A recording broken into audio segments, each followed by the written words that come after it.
Hey, what's up, everybody? It's Charles Sabansi. I want to welcome you guys to another episode of the Dreamerspro Show, where we cover everything from sports, hot topics, classic debates, entertainment, and we give you guys a fresh perspective on things and how we see them. And today we have a pretty interesting show for you guys. But before we get into it, please make sure you like the video and subscribe to the channel. If you want today's full show, it's streaming for free on Apple Podcasts and Spotify. We have that pinned in the comment section below. Anyway, let me get into this topic here. As you guys know, the NBA season is already underway.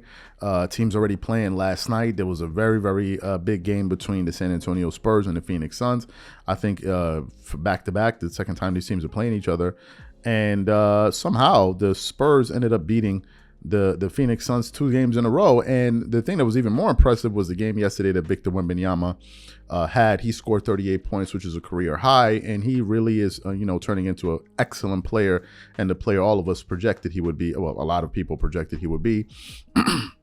And Kevin Durant had some very special words to say about Victor Wembanyama, who absolutely loves Kevin Durant's basketball game, right? And Victor Wembanyama is really taking the NBA world by storm. Why am I bringing this up? Because at one point there was another player that really had captured the imaginations of NBA fans all over the world, and that player was Ja Morant. When Ja Morant came into the NBA, he came in with the same draft class as Zion Williamson, and Zion was supposed to be the next kid, but due to injuries and whatever it is, Ja Morant ended up really taking over the spotlight for the young new stars coming into the NBA. And when he came into the NBA, he really made a splash his rookie season. He averaged 18 points per game on 47.7% shooting, 33% from the field, 77% from the free throw line, getting you 4 rebounds, 7 assists. But then he just kept on getting better and better and better. In the 2021-22 season, he averaged in 57 games, he averaged 27 points per game, 49% shooting from the field, 34.4% shooting from the three-point line, 76% from the free throw line, while getting you 5.7 rebounds, 6.7 assists. And then last year in 61 games, he scored 26 points on 46.6% shooting from the field, 30% from the three, 75% from the free throw line, while getting you 5.9 rebounds and 8.1 assists. So Ja Morant has improved every single year, and apart from his excellent play on the court, it also has been translating into wins. It also landed him a shoe deal with Nike, where he essentially became the replacement for Kyrie Irving. Y'all know the debacle that took place in Nike with Kyrie Irving. Ultimately, they cut ties with him, right?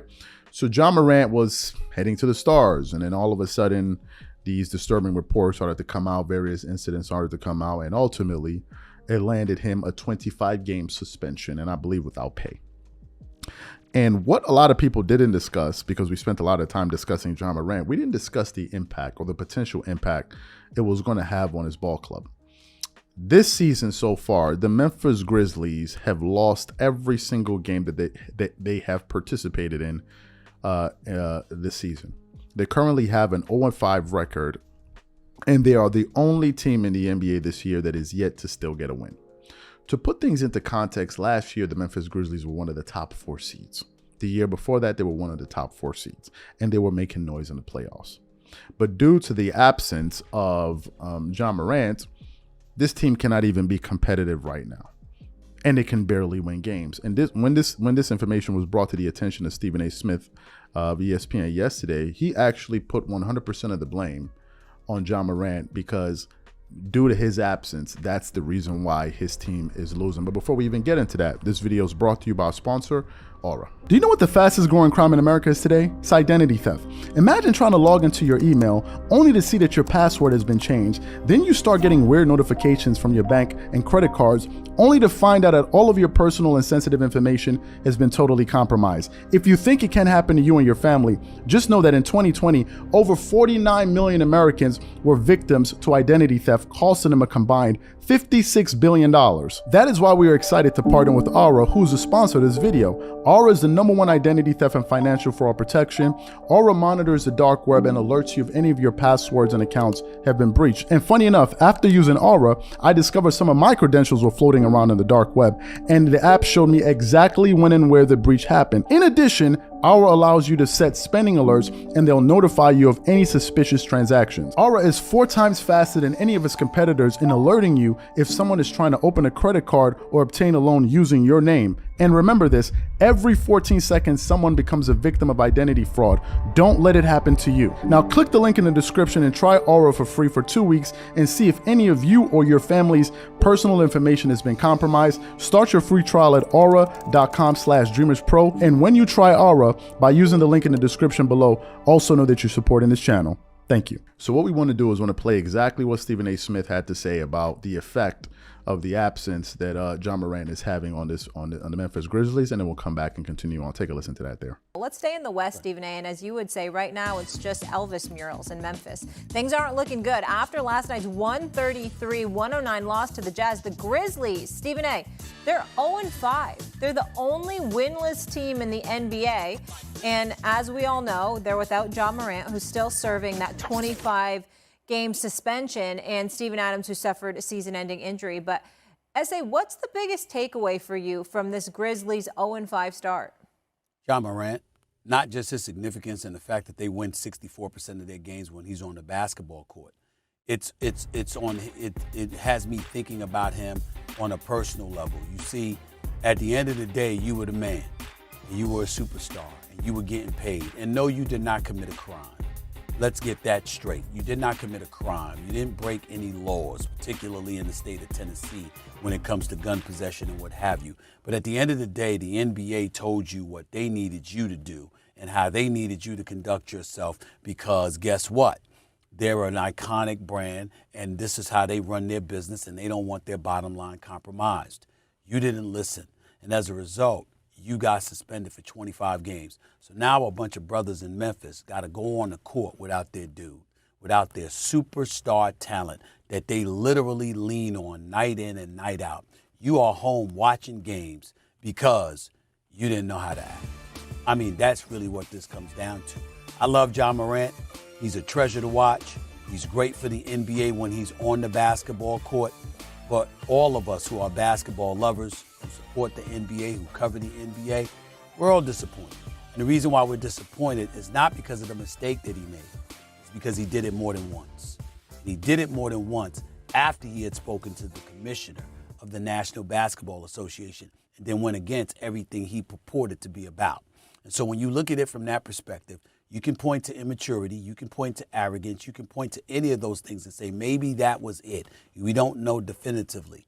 But what we do know is that if you can literally sit there and deny that you were thinking about yourself, what's undeniable is that you clearly weren't thinking about anybody else on your team.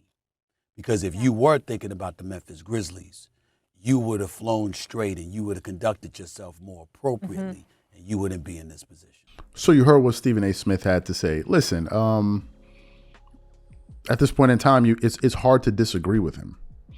Reason being is because if Ja Morant was available, the Memphis Grizzlies would be a much more competitive ball club. And due to the fact he's the main variable that's missing, I know Steven Adams is out for the season, I believe. But given the fact that he's not there, one would only surmise that it's due to his absence that this team is not successful. Number two, it shows just the premium that he brings to the team, which then may cause some people to get even more annoyed because they're like, man, do you know how much value you bring to your basketball team to even put yourself in a position where you're not even playing with them? And the saddest part about all of this was that it was 100% self-inflicted. Nobody did anything to Ja Morant. Nobody forced him to do anything. He did it all on his own volition, out of his own freedom. He did all of it. And now he's cost himself, a lot of money, millions and millions and millions and millions of dollars. Some have estimated roughly $60 million due to not being able to qualify to make an all-NBA team. And then also the money he's going to lose this season from the games missed. You really hurt yourself and you hurt your team. Now, by the time he returns in 25 games, I don't know, maybe that's before the end of this year. I don't know. It's going to be very, very hard for these guys to catch up because the Western Conference this year is loaded. I mean, a lot of the teams are bunched up together, but I think it's going to be a tough West. Right now, as we speak, the Mavs are number 1. You have the Warriors, you have the Nuggets, the Pelicans are 4-1, the Lakers are 3-2, the Clippers are 3-2. Then you have the Oklahoma City Thunder. You also have the Spurs who you have to look at, but you also have the Sacramento Kings, and you also have the Phoenix Suns. So is Memphis going to be able to catch all of those teams after 25 games from now? I doubt it. They may not even make the playoffs. If they're lucky, they'll make the play-in, maybe as a 10th seed. Because right now, I don't see how they're going to be able to make up ground after not being able to have Ja Morant for 25 games. So listen, it's going to be a disaster. It's going to be a disaster because now, to add insult to injury, you now put yourself in a position where your team may not even make the playoffs. So really, we're going to be looking forward to next year. I think when Ja Morant comes back, I think a lot of us are going to be focused more on his behavior. Because the team, I don't see how they're going to be able to recover all of that ground. There are too many good teams in the Western Conference. Too many. So I agree with Stephen A. Smith's analysis of what Ja Morant did. It's 100% self-inflicted. And, you got to blame him because he's not available due to his own action. So these are my thoughts. What I want to know from you guys, what do you think about what Stephen A. Smith had to say? Whatever you guys think, please leave your thoughts and comments in the comment section, and we catch you guys on the next show. Peace.